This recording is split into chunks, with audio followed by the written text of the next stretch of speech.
Hola, ¿qué tal? Qué gusto que se conecta con nosotros para un curso más de la Escuela de Desarrollo Cristiano de la Iglesia Bíblica Torrefuerte. Estamos arrancando este nuevo curso que con el favor de Dios pues nos permitirá el conocer un poco más a profundidad acerca de la literatura bíblica, acerca del contenido de este libro, el libro de Génesis, el primer libro de la Biblia. Pero como todo el propósito que tienen nuestros cursos, más allá de profundizar en lo literario, pues obviamente lo que buscamos es conocer más a Dios y tratar de fortalecer nuestra relación personal con Dios. De ahí la importancia que usted vaya realizando su lectura bíblica, donde aquí revisaremos algunos detalles, algunas incógnitas, algunas dudas, algunos supuestos. No todo en la Biblia es claro. No hay respuesta para todo en la Biblia. Hay muchos detalles que escapan a nuestro entendimiento humano. Pero sí es muy claro, sí es muy evidente el cómo Dios quiere relacionarse con cada uno de nosotros. Yo no puedo decirle a usted cómo relacionarse con Dios, porque hay cosas que son muy personales entre Él y usted. De ahí la importancia de que usted vaya haciendo también su lectura bíblica, vaya orando, y de esa manera también usted vaya estableciendo su propia relación. Aquí, con mucho gusto, como parte de la Escuela de Desarrollo Cristiano, la cual, por la gracia de Dios, me es permitido dirigir, coordinar, pues tratamos de poner a su disposición todos los recursos necesarios, pero la parte más importante, obviamente, pues es su corazón de frente a nuestro Dios. Entonces, si le parece, arrancamos este curso, el primer libro de la Biblia, el libro de Génesis, y vamos a hacerlo de la mejor manera, que sería orando y poniéndolo en manos de Dios. Vamos a orar.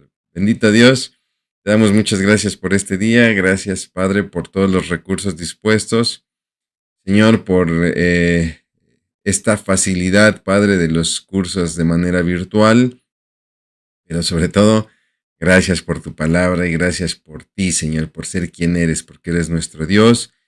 Ayúdanos a conocer más de ti, Padre. Ayúdanos en las meditaciones, en los análisis, en las reflexiones que haremos sobre los textos. Señor, pero sobre todo ayúdanos a cada uno de nosotros en nuestro corazón a conocerte más y más. Lo pedimos en Cristo Jesús. Amén. Muy bien, pues entonces arranquemos con nuestro curso del libro de Génesis. Este curso está basado en un libro que se llama Así comenzó todo, lo tengo por aquí. Así comenzó todo.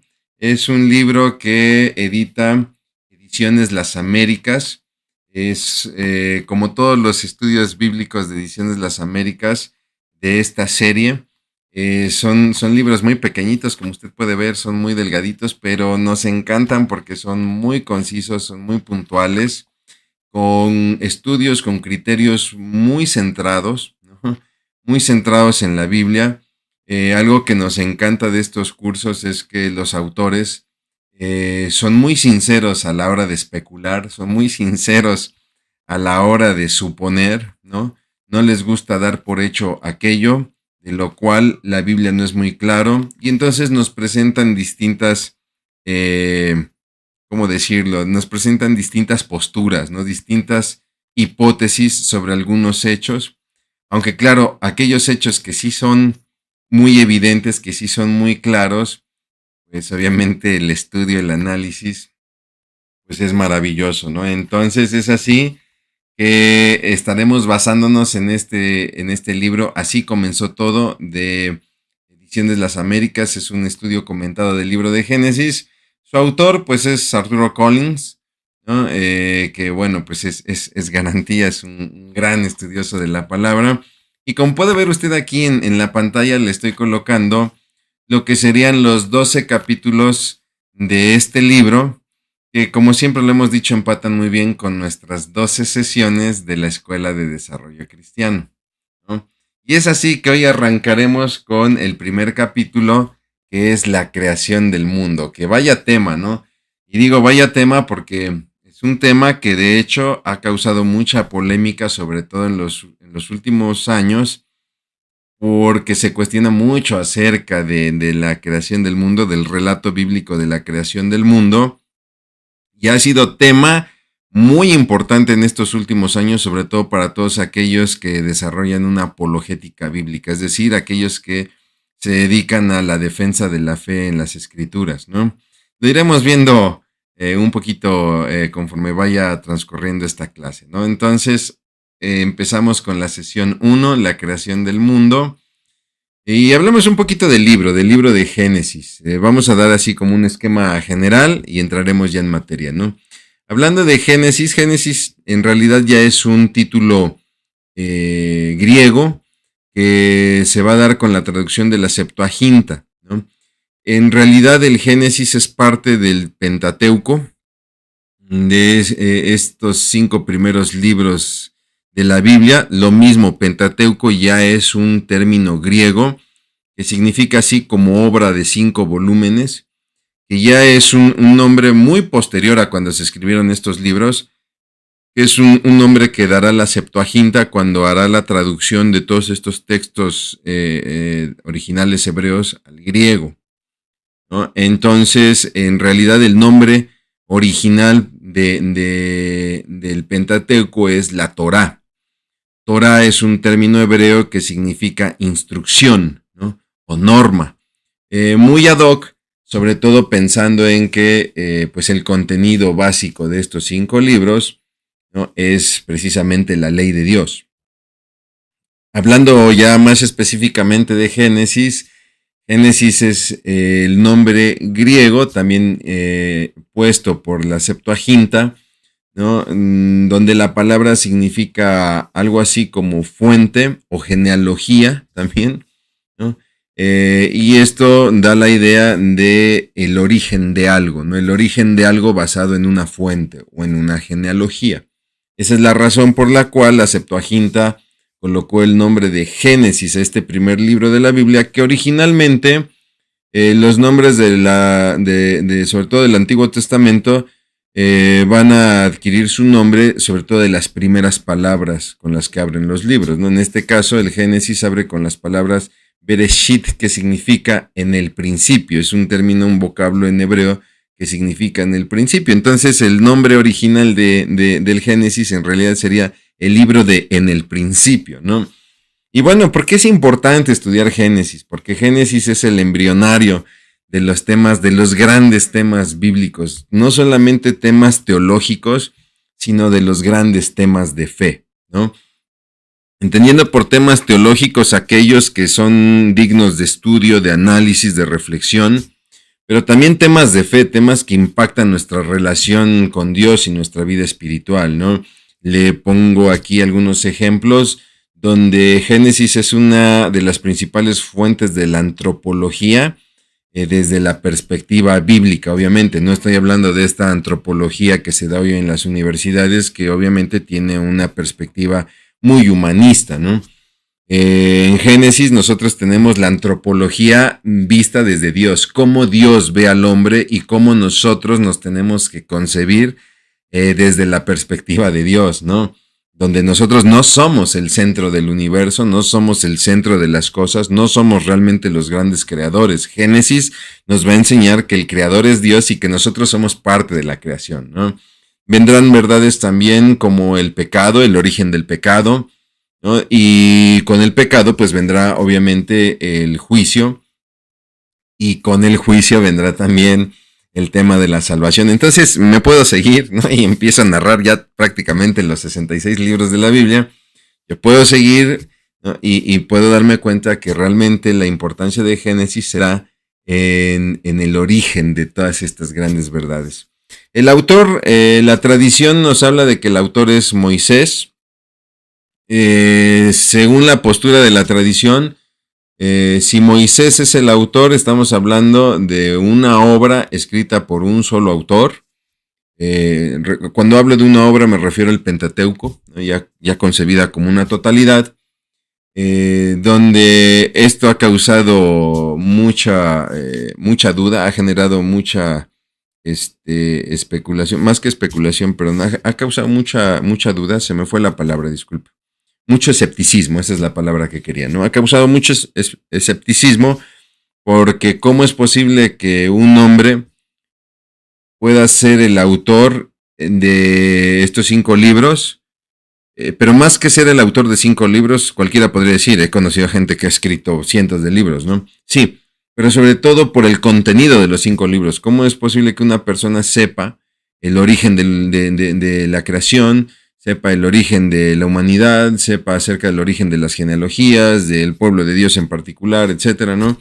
Y cómo pudo haber escrito a cabalidad cada una de las normas de las leyes morales, de las leyes civiles, de las leyes rituales, cómo haya escrito a detalle el diseño del tabernáculo, por ejemplo, o los viajes del pueblo por el desierto, etcétera, ¿no? Y de repente vemos al hombre, Moisés en este caso, lo vemos con la perspectiva de nuestro hombre actual, ¿no? Donde efectivamente el hombre hoy difícilmente podría tener esta capacidad intelectual, pero hay que recordar que el Pentateuco no es otra cosa sino la revelación de Dios, ¿no? Entonces no es tanto que Moisés haya creado el texto, en realidad él simplemente es el autor humano de la transliteración, si me permite el término, de un autor divino, ¿no? Entonces ya de entrada eso marca enorme diferencia. Pero también tenemos que tomar en cuenta que el hombre moderno, en sus capacidades, llamémoslo así, cognoscitivas, es muy diferente al hombre antiguo. El hombre antiguo poseía una mucho mayor capacidad de memoria. No es una opinión personal, hay muchos estudios. Por ahí la revista Muy Interesante, en sus últimas publicaciones, hablaba si el hombre cada vez se está volviendo más tonto, ¿no? Bueno, el título decía si el hombre se vuelve cada vez más estúpido. ¿Por qué? Por razón de todos estos dispositivos móviles, el celular, el smartphone, la tableta. La postura es esta, ¿no? El televisor inteligente, ahora resulta que hasta el refrigerador y la tostadora son inteligentes, y entonces la pregunta es si el hombre sigue siendo inteligente o está rodeado de dispositivos que al parecer ya son más inteligentes que él. Lo que sí es cierto es que ha disminuido nuestra capacidad de memorización, ¿no? Y por eso es que hoy en día nosotros nos sorprende cuando de repente un libro, no solamente hablo de la Biblia, cualquier libro antiguo habla de un personaje que da un discurso y el discurso se lleva hasta 20 páginas, ¿no? de libro. Y para nosotros es así como exagerado, ¿no? Ay, ¿quién podría dar un discurso así de memoria, etcétera? Y deja el que lo haya dado de memoria, el que lo registró en el libro de memoria. Pues sí, porque por muchos años la humanidad se desarrolló bajo la tradición oral. Hay un libro muy bueno que le recomiendo, que se llama La Tercera Fase, que habla precisamente de los 3 momentos que cambiaron el desarrollo cognitivo del hombre. Y uno de ellos, precisamente uno de estos momentos, es el desarrollo de la escritura, ¿no? Con el desarrollo de la escritura cambia la práctica de la tradición oral, ¿no? Por el registro a través de la cerámica, de la arcilla, etcétera, y con eso cambian muchas costumbres. El segundo de ellos, pues el segundo momento estaríamos hablando de la imprenta. Con la imprenta, la multiplicación de los libros, ¿no? Con ya gracias a la edición, a la editorial, pues obviamente también cambia la manera de la vida intelectual del hombre y también la vida comercial. En la tercera fase, que es el punto de este libro que les recomiendo, es pues obviamente la creación de la multimedia, ¿no? Entonces, en estas 3 etapas se ha visto un enorme cambio en la práctica cognoscitiva y comercial del hombre a través de estos 3 grandes eventos que propone el autor, que la verdad, discúlpeme, soy muy malo para los nombres. Me acuerdo que es Rafael, pero le debo el apellido. Él es un italiano y el libro es La fase tercera. Muy buen libro, se lo recomiendo.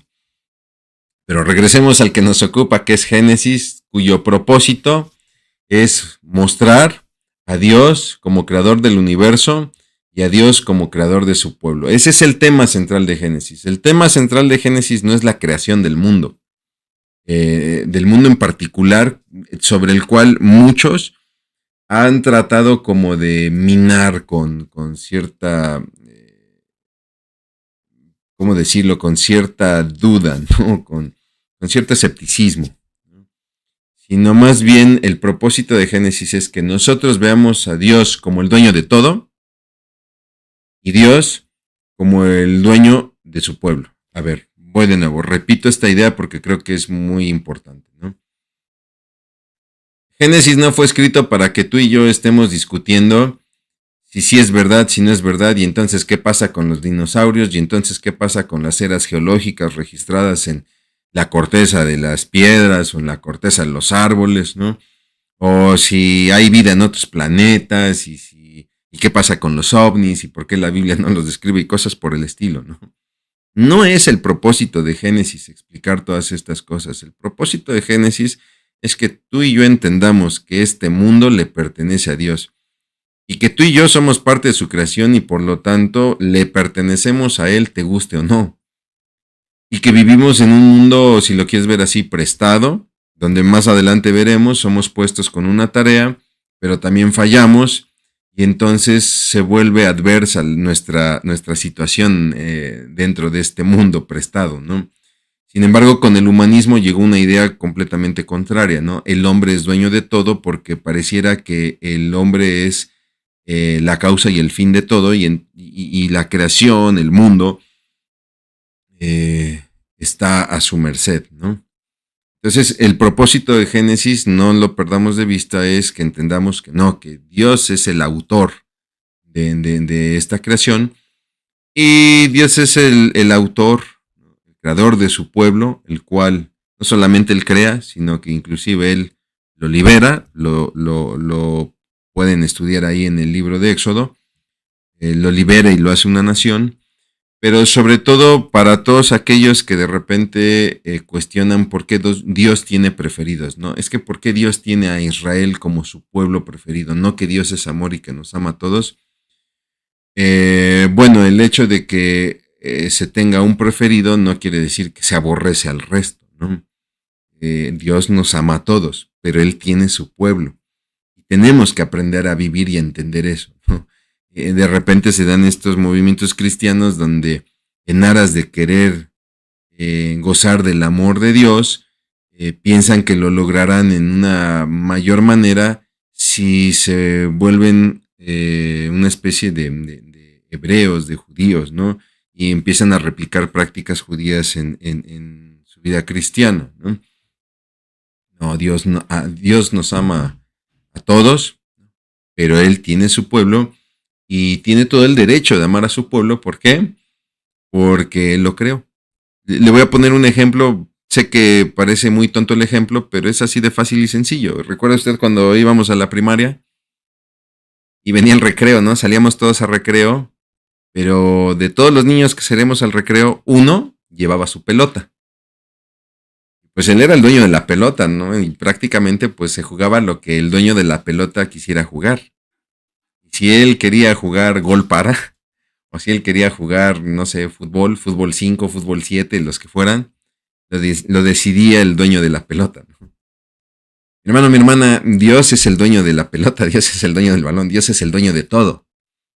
Y Génesis nos muestra precisamente esta idea, ¿no? La estructura del libro, prácticamente en 4 estructuras generales, que es la creación del mundo, la entrada del pecado, el caos que se origina por el pecado, y entonces ya pasa de una manera particular al origen de los hebreos, ¿no? Esto es así básicamente la estructura de este libro, aunque también existe esta otra propuesta al hablar del libro de las generaciones. Recuerde que Génesis habla de gen, de la generación, Y entonces hay quienes proponen esta estructura, la estructura por generaciones, donde la primera parte habla de la creación, los primeros 2 capítulos, ¿no? Y a partir de ahí se describen las generaciones de los cielos y la tierra dentro de la creación. Después viene la generación de Adán, ¿no? Desde que es creado ahí en el día sexto. Después de toda la generación de Adán con sus hijos, con Caín, con Abel, con Set, vendrán las generaciones de Noé, igual con sus hijos. Vendrán las generaciones de Sem, Cam y Jafet. La Biblia empieza a tener una tendencia, una línea hacia Sem. De ahí se irá Taré. Hace un paréntesis para explicar la generación o la genealogía de Ismael, para que entendamos la creación de otros pueblos, ¿no? El desarrollo de otros pueblos que son muy estratégicos en la vida de Israel, aunque no son parte del pueblo elegido de Dios, no son Israel, como el caso de Ismael, que es el padre de los árabes, ¿no? De ahí vendrán las generaciones de Isaac, la promesa. También ahí viene un paréntesis con las generaciones de su hermano Esaú, conocido como Edom. Y entonces entendemos aquí también cómo influyeron los edomitas, al igual que los árabes con Ismael, los edomitas, cómo influyeron en la vida de Israel, que pasarán de ser parientes a ser los peores enemigos de este pueblo, ¿no? Y después tendremos las generaciones de Jacob, donde prácticamente se estarán formando las 12 tribus de Israel, ¿no? Esta es otra propuesta también muy interesante. Y bueno, entremos de lleno ahora sí a nuestro libro, al Génesis, a partir del primer capítulo que habla acerca de la creación, ¿no? Cuando uno lee Génesis, los primeros 2 versículos, en el principio creó Dios los cielos y la tierra, es interesante porque hay muchas verdades aquí. En esa pequeña oración hay muchas verdades que de repente uno en una ojeada, en una pasada de página, uno no repara, ¿no? Pero podemos ver que el mundo no comenzó por sí mismo, ¿no? El mundo no comenzó a partir de una materia previa. De ahí, de hecho, le coloco aquí el término creatio ex nihilo, que significa creación de la nada. ¿Por qué? Porque si revisamos las teorías de creación de otras religiones o de otras posturas filosóficas o humanistas, se dice que el universo se creó a partir de una materia, ¿no? Pero si nosotros nos basamos en eso, siempre estaremos sujetos, seremos esclavos a la pregunta, ok, ¿y quién creó esa materia previa, ¿no? Hay posturas biológicas que hablan de una bacteria que es la creadora de, y regresamos a la pregunta, ¿no? ¿Y quién creó esa bacteria, ¿no? Cualquiera podría decirme, bueno, ok, si el punto de partida es Dios, dime quién creó a Dios, ¿no? Y bueno, la Biblia es muy clara, es parte del propósito de Génesis, el que nos dice que Dios es el creador, por lo tanto, Él es el punto de partida, nadie lo ha creado, ¿por qué? Porque Él es eterno, ¿no? Bien, yo voy siguiendo aquí mi Biblia, tengo aquí mi Biblia para ir siguiendo la línea de la clase. Entonces nos habla del principio, ¿no? Este es el verso 1, el principio. Hay que tener mucho cuidado porque de repente pensamos que el principio está hablando como si no hubiese existido nada antes, ¿no? Pero está hablando en el principio, en un tiempo específico de la eternidad de Dios, donde Él decide crear al mundo. Y aquí hay una gran discusión. Le repito, este tema se presta para mucha discusión y mucha especulación, ¿no? Porque se habla de que ya existía un universo y entonces Génesis nos está narrando el inicio del mundo, la creación del mundo, ¿no? Hay quienes dicen, no, está narrando la creación de todo.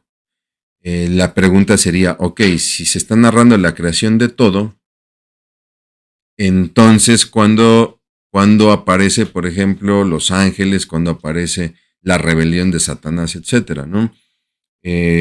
Lo que nos dice el primer versículo es que en el principio creó Dios los cielos y la tierra, refiriéndose al mundo en el cual Él tendrá un proyecto o Él tendrá un plan que es crear al hombre.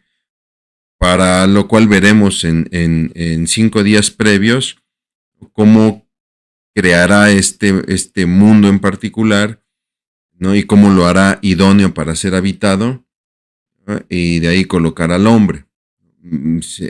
Cuando nosotros leemos aquí en la palabra que crea el mundo, se entiende también que hay un mundo que es creado, pero que aún está en desorden, ¿no? Y vendrá la ordenación. Pero bueno, son estos temas que son un poquito difíciles de digerir, ¿no? Llama mucho la atención que se utiliza por ahí el término Dios. En el principio creó Dios y la palabra ahí para Dios es Elohim. Lo curioso es que Elohim es una palabra plural. O sea, si lo tuviéramos que traducir de una manera literal, sería en el principio crearon los dioses, ¿no? Los cielos y la tierra, ¿no? Pero ojo, no puede ser así tan literal la traducción, porque Elohim, aunque tiene una connotación plural, se utiliza para hablar de algo en singular. Y yo sé que aquí usted va a aventarme un zapato ahí a la pantalla de la televisión, de la computadora, del celular. A ver, ¿de qué estás hablando? ¿O es plural o es singular? Esto es algo muy curioso. ¿Por qué? Porque él es el singular. Elohim es un plural aplicado a un singular, ¿no? Y esto es por lo cual nosotros creemos en la Trinidad, donde tenemos 3 personas que son un mismo Dios, ¿no? No son 3 dioses, es un Dios en 3 personas, es un singular en una pluralidad. Es curioso que el texto no haya ocupado la palabra él, ¿no?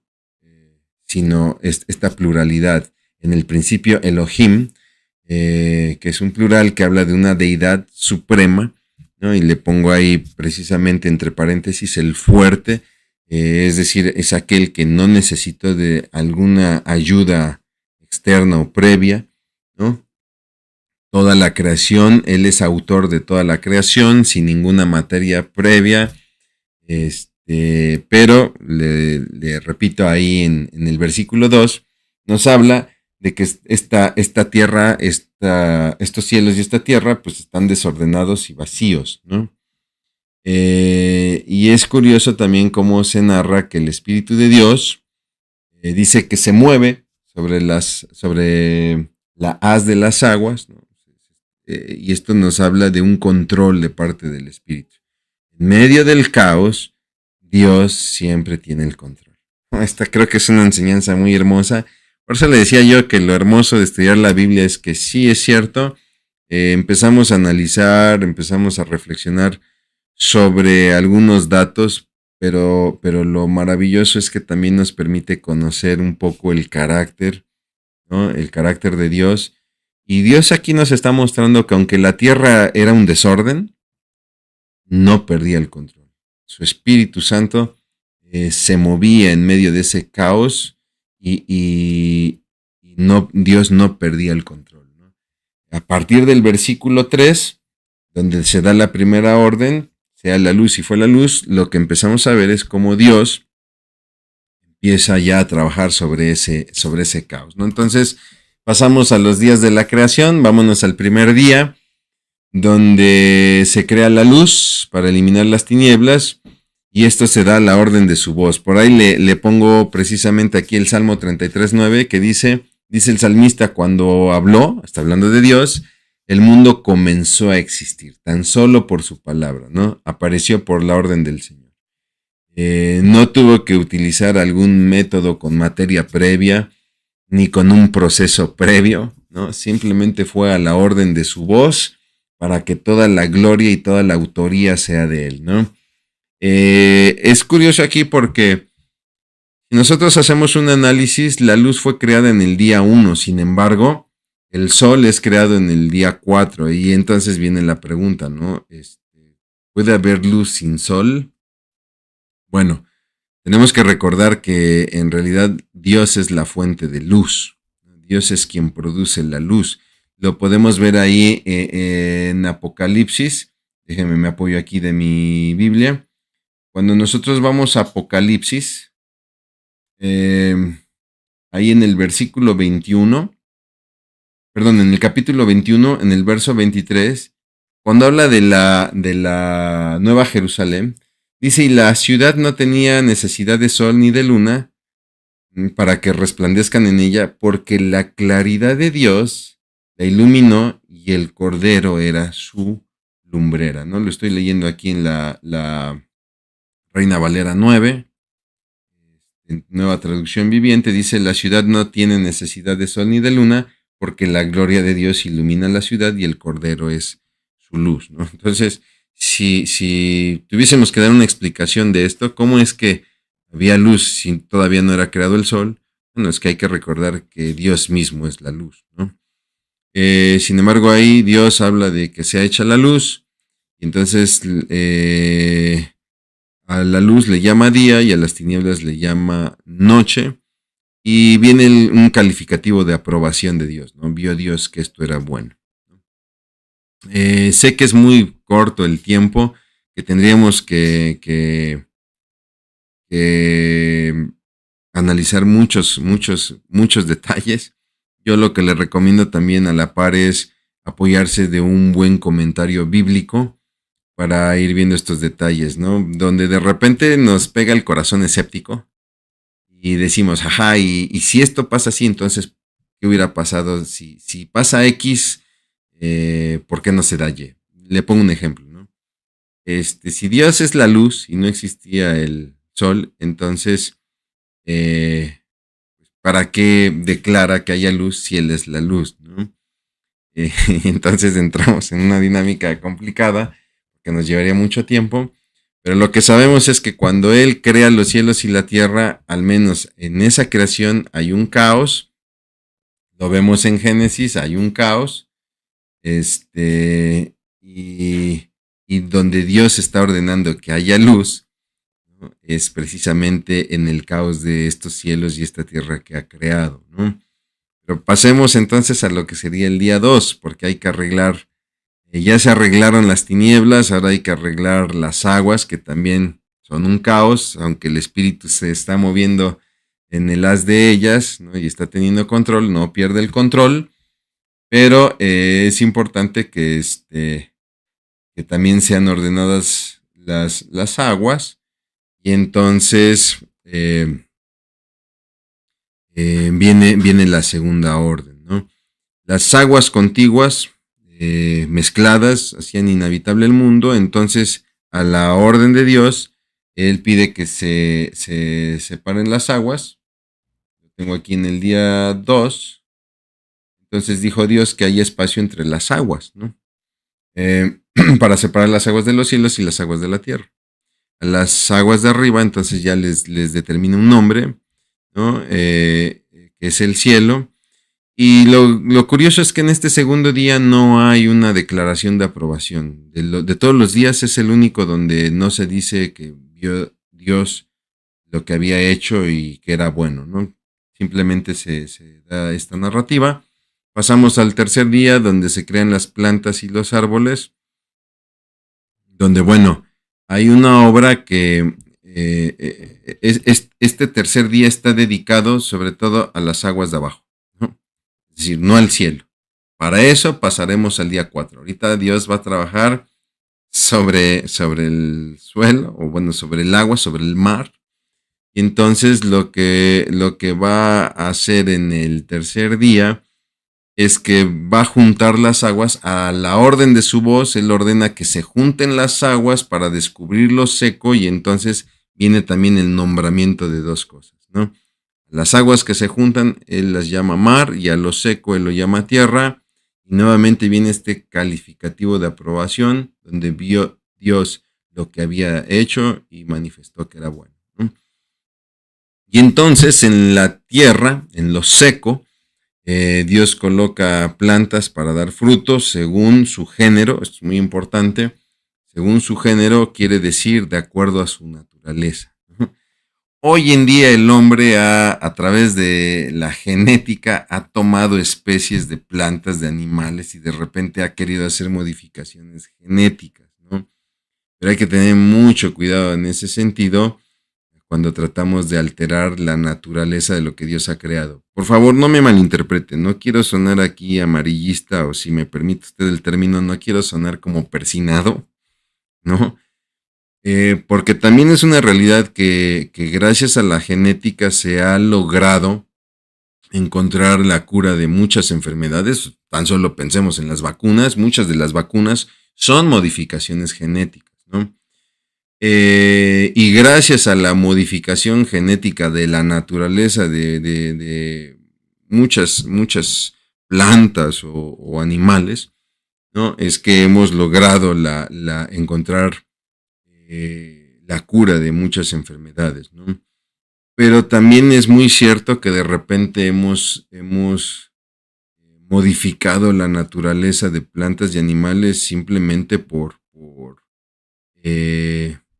situaciones, si me permite usted la idea, de una ambición mercantil, ¿no?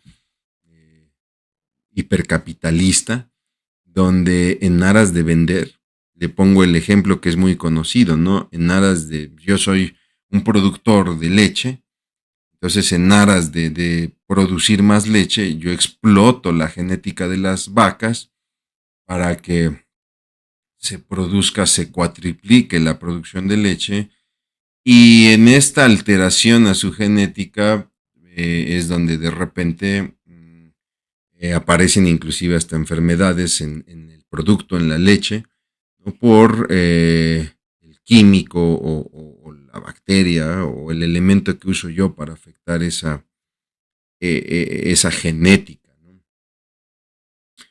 Se habló de esta famosa pandemia del COVID, donde pues simplemente la teoría es que a alguien se le ocurrió comer un animal que no es muy lógico comer, como es el caso de un murciélago, donde algo sucedió genéticamente. ¿Me explico? Algo sucedió genéticamente a nivel bacteriológico, viral. Discúlpeme usted, no soy especialista en el área, pero algo sucedió, ¿no? Porque no es lógico, no tiene sentido comer un animal de ese tipo, aunque bien dicen que el sentido común es el menos común de los sentidos, ¿no? Pero bueno, es interesante cómo Génesis nos va dando estos pequeños detalles, estos pequeños términos, según su género, para hablarnos de acuerdo a su naturaleza. Dios crea las plantas según su género, según su naturaleza, ¿no? Creo valdría la pena considerar para no tratar de afectar lo que Dios ha creado, que es bueno, ¿no? Bien, viene el cuarto día donde viene la creación de las lumbreras.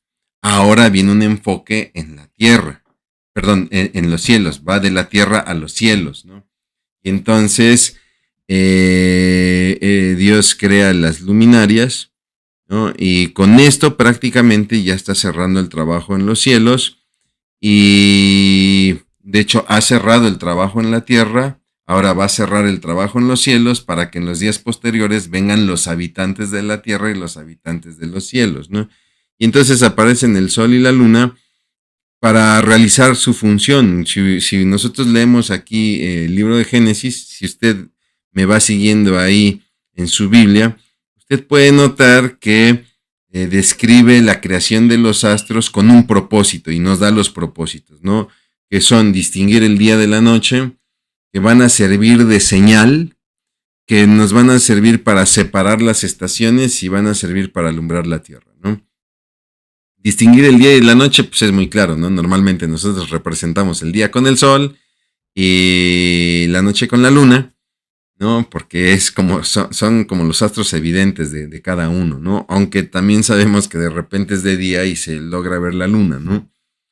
Nos sirven de señal, sobre todo, por ejemplo, para aquellos que se dedican al viaje, ¿no? A los viajes, tanto las estrellas como el mismo sol o la luna que nos indican, por ejemplo, la hora del día. En el caso del sol, ¿no? Su salida y cuando se oculta, pues nos indican los puntos cardinales, etcétera, ¿no?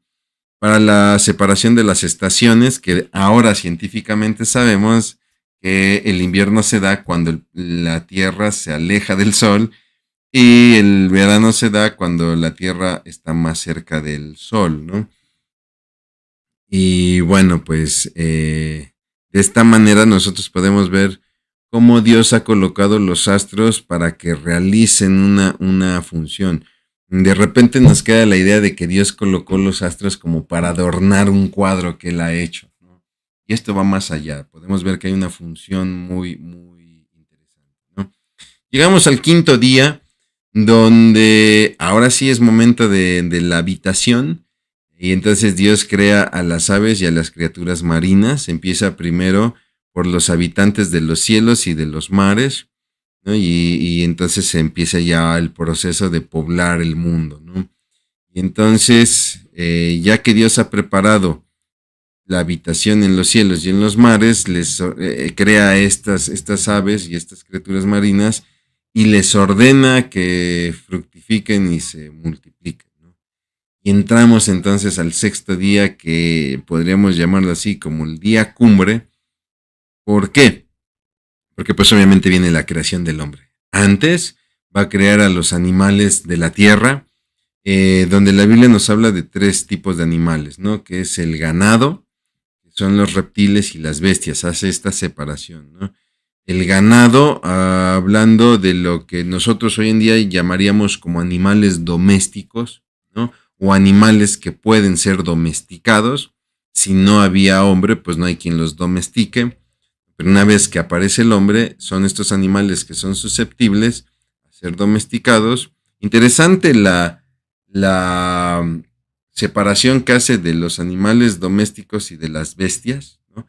Las bestias son aquellos animales que difícilmente pueden ser domesticados, que si bien es cierto hoy en día muchos animales son domesticados,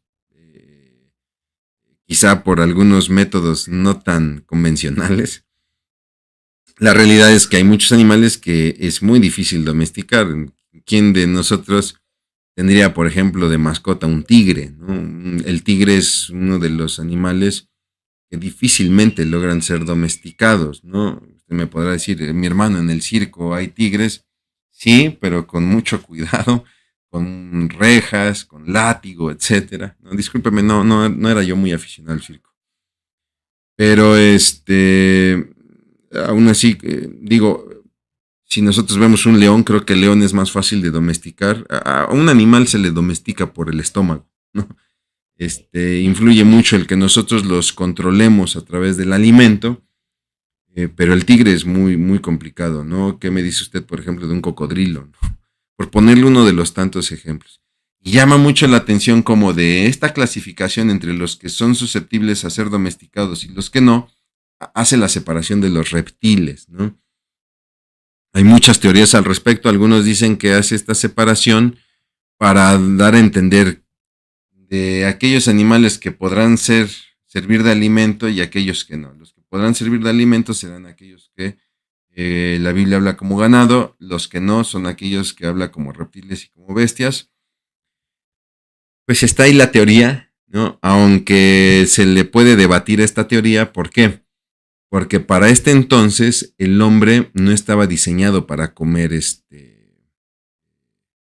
para comer carne, ¿no? Cuando Dios hace la creación, crea los cielos y la tierra y crea todo lo que hemos visto y crea al hombre, el hombre estaba destinado para comer de las plantas. Será hasta los tiempos de Noé, lo vamos a ver más adelante, será hasta los tiempos de Noé, donde al hombre ya se le permite comer carne, ¿no? Entonces, esto tiraría un poquito esta teoría que les acabo de comentar, pero les repito, teorías hay muchas, ¿no?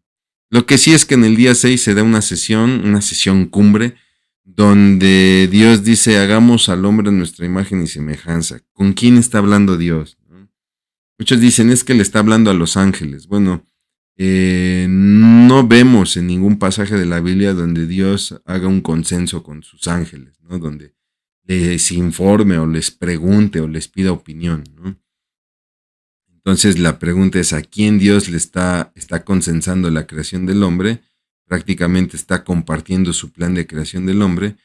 pues a las otras personas de la Trinidad, ¿no? Es lo que nos lleva a concluir este pasaje de Génesis, donde habla de la creación del hombre a semejanza de Dios, esto es, que nos hace semejantes a Dios. No somos dioses, ¿no? De repente muchos argumentan en contra de este pasaje. A ver, si somos semejantes a Dios, ¿por qué no somos omnipotentes, omnipresentes, omniscientes? Sí, porque jamás dice el pasaje que va a ser al hombre igual a Dios, dice que lo hará semejante, es decir, que algunas características sí serán compartidas y otras no, y efectivamente nosotros no somos todopoderosos, nosotros no lo sabemos todo, nosotros no podemos estar presentes en todos lados, ¿no? Que esos son atributos propios de Dios, ¿no? Pero hay otros atributos de Dios que nosotros sí compartimos y que eso nos hace semejantes. Que los tenemos solamente nosotros, el ser humano, no los animales, como es el caso del intelecto, la personalidad, las emociones y sobre todo la comunión espiritual, ¿no? Yo sé que aquí encontraría debate con muchas personas que son amantes de las mascotas y me van a decir, discúlpame, pero mi perro tiene intelecto, no es tonto. Les tendría que decir, bueno, se mueve más bien por el instinto, ¿no? Y por el instinto es que ellos hacen acrobacias y todo lo que tú quieras, mandes y ordenes. ¿Por qué? Porque lo condicionas con el alimento, que es su instinto. Personalidad, bueno, en realidad es cierto, muestran ciertas acciones muy parecidas a las personas, pero en realidad, discúlpeme si le rompo el corazón, los animalitos no cuentan con una personalidad, ¿no? Repito, ellos responden a sus instintos, ¿no? Le pongo este ejemplo, ¿no? Es cierto, de repente, a mi parecer, el perro está triste, o el perro está enojado, o el perro está contento, ¿no? Es debido a si tiene su croqueta, si lo saco a pasear o qué sé yo. Pero no creo que su perro tenga un plan de jubilación, ¿no? Un plan de retiro. No creo que el perro ya haya ido a preguntar por su lugar en el panteón, discúlpeme, ¿no? O sea, este sentido de trascendencia que es propio de la personalidad no lo tienen los animalitos, ¿no? Y obviamente la comunión espiritual, ¿no? Discúlpeme que se lo diga así, pero no hay un plan de vida eterna para los animalitos, no hay un cielo para los animalitos, así nos lo comunica la Biblia, ¿no? Sin embargo, los animales tienen un propósito para acompañar al hombre, ¿no? Tampoco se trata de, estamos hablando de objetos, etcétera, ¿no? Y entonces viene la aprobación de la totalidad, donde en este día Dios da una aprobación ya de todo lo hecho, ¿no? Y note la diferencia porque dice que vio todo que era bueno en gran manera, ¿no? Bueno, con esto tenemos que reflexionar, por ejemplo, no se ha dado la caída del hombre. Entonces, antes de la caída, el hombre es creado a imagen y semejanza de Dios. Con el pecado, el hombre no pierde esta imagen y semejanza de Dios. Pierde su santidad, pierde su relación directa con Dios, pero él no pierde ni la imagen ni la semejanza, ¿no? Es cierto, el hombre ha recibido el mandato de fructificar, de multiplicarse y llenar la tierra, ¿no? No cambia con el pecado. El problema es que con el pecado esto ya se da en una condición muy difícil. El hombre fue creado para tener dominio sobre la tierra, ¿no? Y si bien es cierto, esta condición no cambió con el pecado, es decir, el hombre en realidad no perdería dominio sobre la creación, pues con el pecado la creación se ha corrompido y se vuelve muy difícil ese dominio, ¿no? Y aquí está lo que le decía, al hombre le ordena comer de las plantas en la creación. Con el pecado, con la maldad de las generaciones, Dios le permite comer carne después del juicio del diluvio en los tiempos de Noé. Entonces hablemos del séptimo día donde Dios reposa. Y no quiere decir que Dios se haya cansado, ¿no? Esto es muy importante, no es de que Dios haya quedado exhausto, porque Él simplemente creó a la orden de su voz, ¿no? Sino que Dios quiere ministrar al hombre un ejemplo, ¿no? Si Él, que Él es Dios, se toma un momento, un tiempo apartado, pues es importante que nosotros aprendamos a apartar un tiempo para Él, ¿no? dice ahí que este séptimo día es un día que Él no solamente bendice, sino que lo santifica, ¿no? De todos los días, este es el único que santifica. Y ahí en el versículo 4 del capítulo 2, estamos entrando ya al capítulo 2, aparece por primera vez el nombre Jehová. Si usted lo revisa en el primer capítulo, siempre habla de Dios, ¿no? Entonces Dios dijo y Dios bendijo y Dios creó, etcétera. Pero es hasta este capítulo 2, en el versículo 4, donde ya se menciona el nombre Jehová, que significa yo soy el que soy, ¿no? Que es algo así como, en esencia, un ser autoexistente, que no le debe su existencia a nadie previo, ¿no? Este término Jehová aparecerá durante todo el Antiguo Testamento en 6.823 ocasiones. La explicación del significado del nombre lo vemos ahí en el libro de Éxodo, cuando Dios se revela a Moisés, ¿no? Muy importante también ver la expresión y fue la tarde y la mañana, que nos lleva a pensar que la creación se dio en 6 días literales, ¿no? Hay quienes dicen es que cada día se refiere a una era geológica. Esa es la otra teoría.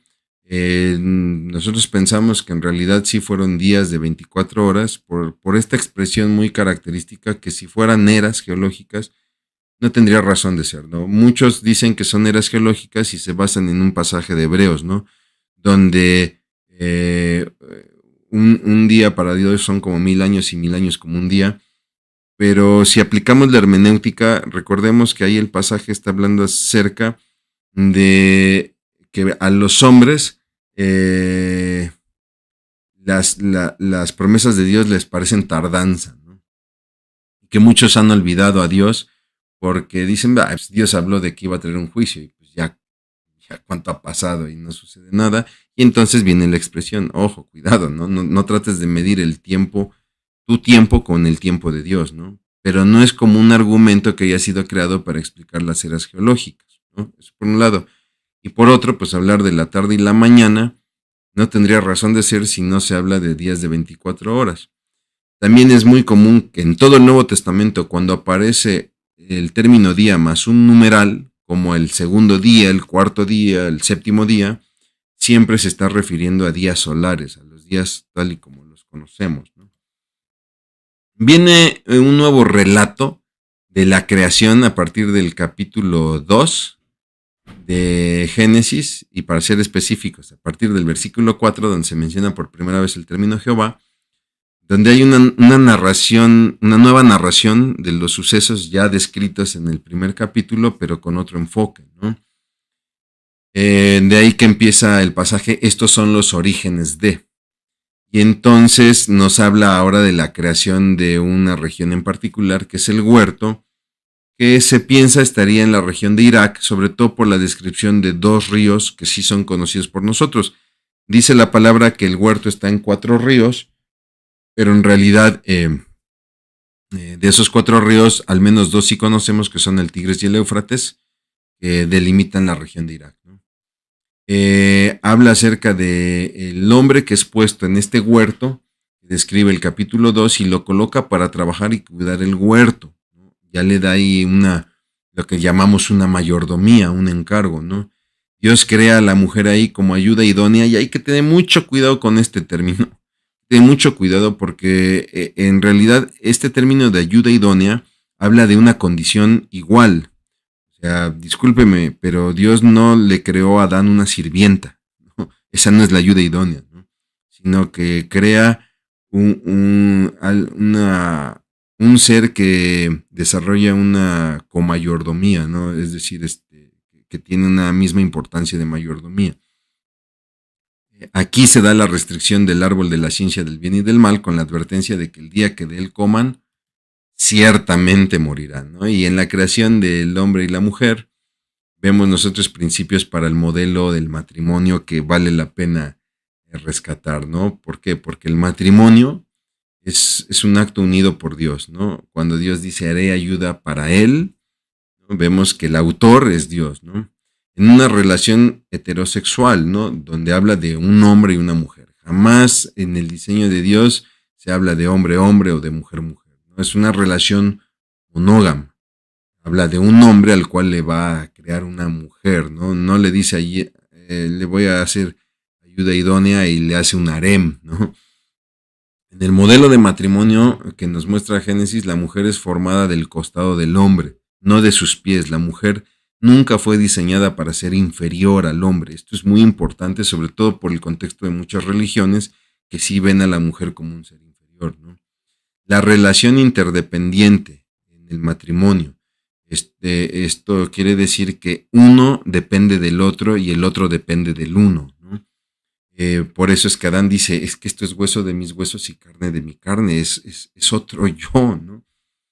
La relación en el matrimonio está diseñada para ser permanente, ¿no? Dejará a su padre y a su madre y se unirá a su mujer. Y también el matrimonio está creado para las relaciones íntimas, las relaciones sexuales, y serán una sola carne, ¿no? Que en el origen, pues es una bendición, ¿no? Y bueno, pues con esto concluimos nuestro curso, no sin antes dejar unas preguntas para reflexionar, ¿no?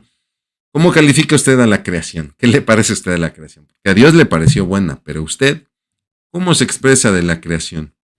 ¿Cómo se califica usted como parte de la creación? Porque usted también es parte de la creación. ¿Qué lección le deja a usted el día de reposo? El día en que Dios reposó de su obra. ¿Cómo lo puede usted llevar a su vida? ¿Qué podemos hacer para acercarnos al modelo matrimonial de Dios? Si usted es casado o si usted piensa casarse, ¿cómo le ayuda a usted este modelo matrimonial? Pues le agradezco mucho que me haya acompañado en esta primera sesión del libro de Génesis. Le pediría que haga usted la lectura de su libro, haga usted sus meditaciones, no olvide orar y nos veremos próximamente para lo que sería la segunda sesión. Que Dios le bendiga mucho. Gracias.